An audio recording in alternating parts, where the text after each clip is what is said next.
Hi guys, welcome to HIROX'ED UP, the podcast where we talk about anything construction, demolition, attachments and the people behind the industry. Today we have Lorne Entwistle joining us, one of the owners of HIROX. Welcome Lorne. Thank you very much, Lee. It's a pleasure to be with you today. Nice to see you. I thought it would have been a great video for one of the first episodes, just to get to know you.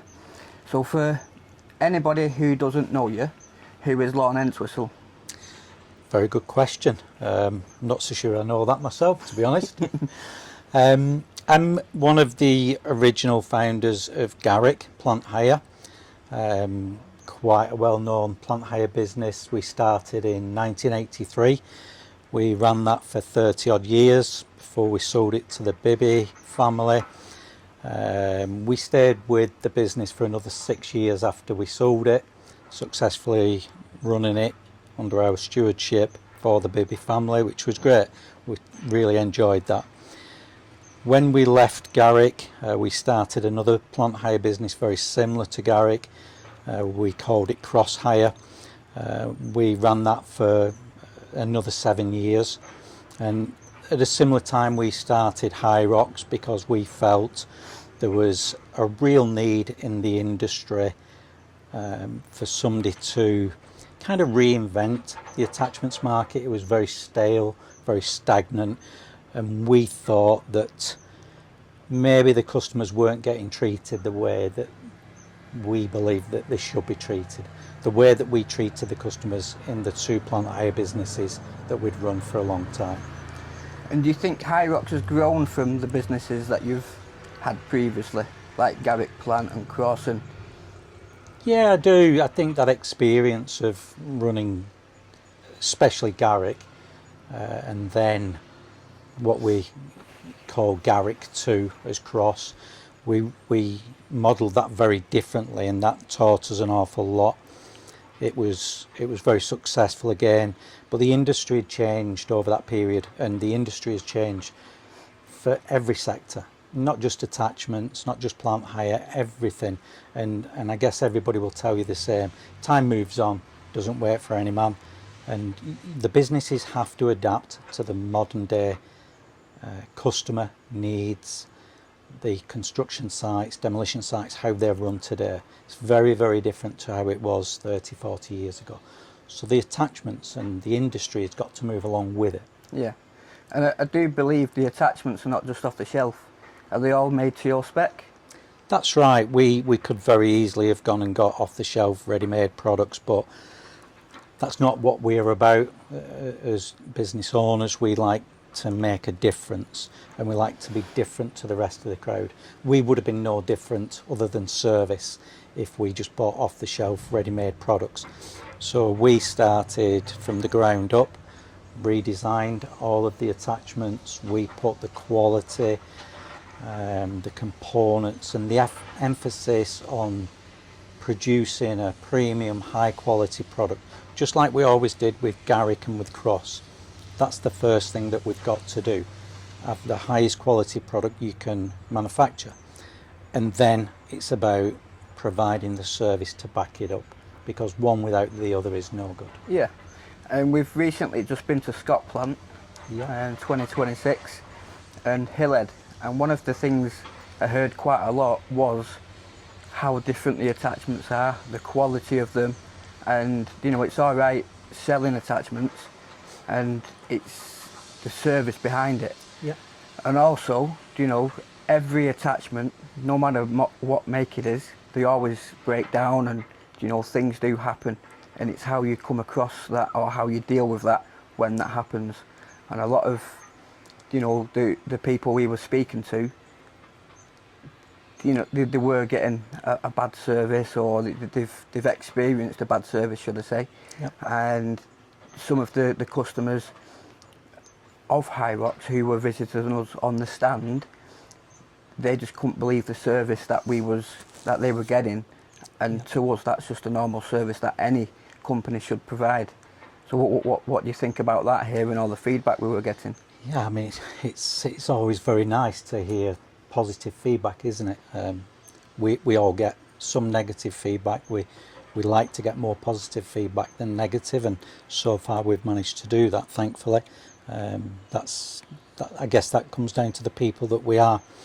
I take your point about breakdowns. Yes, every brand, every manufacturer, be it of breakers, attachments, cars, or whatever it is, will get breakdowns. That's inevitable. It's a tough industry, and yes, you do get breakdowns.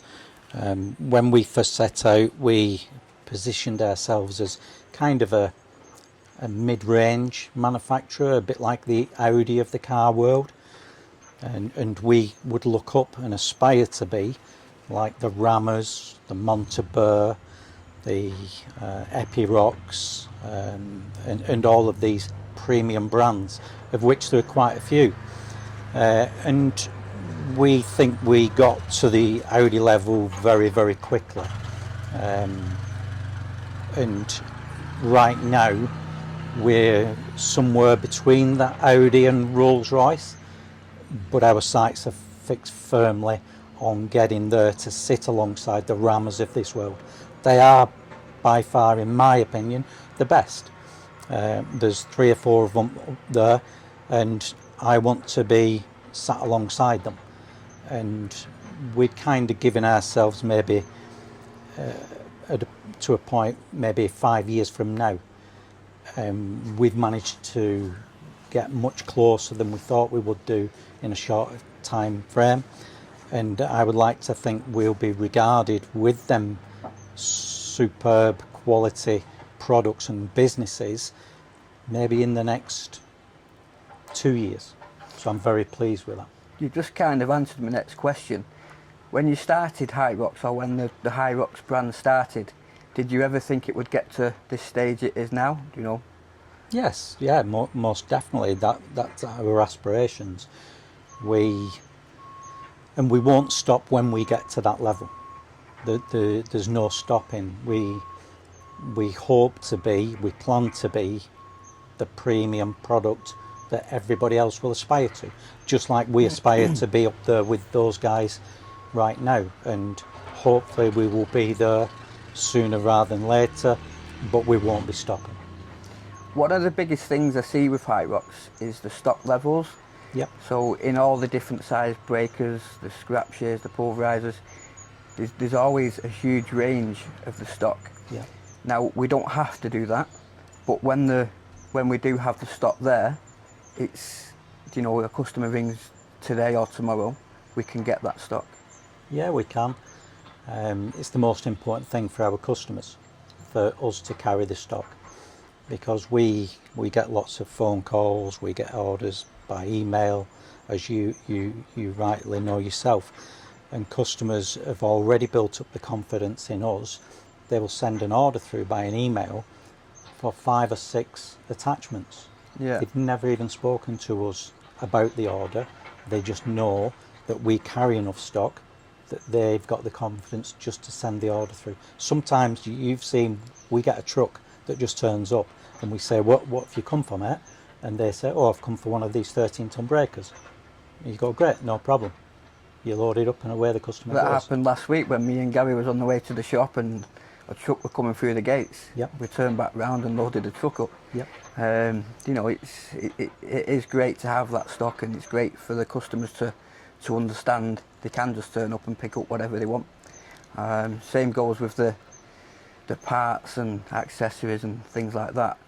If everything's in stock and the customer has a breakdown, it's always great to get that out there for them. It's a necessity. It would save us a lot of money if we didn't have to do that, but we do have to do that, because if our attachments break down or get worn, they need replacement, any parts, consumables, or even the internals, our customer needs to be using that product. Yeah. So the least amount of downtime that customer has to experience, the better, and the better the relationship will be maintained. Yeah. If the customer knows that they can come straight to us and get the parts that they require for them to repair it, then that's great. We will be able to keep that customer much longer. Yeah. And on that note, I know we don't really advertise, we do have like a 24-hour call-out service. You know, all our phones are always on. If a customer does ring, I always say on LinkedIn, if a customer rings at 8, 9 o'clock at night, we'll always try our best to go up to the yard, Yep. get that part, put it in our vehicle, or put the trailer on, put the breaker on the trailer, and get it out to them. You never really know if that customer is working on an airport job or on the motorway. Yep. Their machine's just broken down. If we can be that person to get that machine out there on that job straight away, it's fantastic. We don't advertise it, but we'll always go above and beyond to provide that service. I'm not saying we always can do it, but we'll certainly try our best to get that machine there for that, or that part there for the customer. Yeah, we most certainly do. And like you say, it's not always possible to do that, but we will try our utmost to make sure that we do more than we say that we can't do. And by doing that, that gives us a better chance that when that customer is considering buying another attachment, that they'll consider asking us if we will quote for that job. Doesn't mean we'll get it, but hopefully they'll consider us when they need a replacement. Lorne, it's been absolutely great having you on. Great. Guys, you'll see a lot more of this in the coming weeks with the podcast. We'll try and get a weekly video out there for you. We can talk about absolutely anything. If any of our customers or anybody in the industry wants to come on the podcast and talk about the attachments, things like that, we can even have Lorne back on the videos to talk to. So guys, thank you very much for watching, and cheers Lorne. Thank you. Thanks very much, Lee. Take care.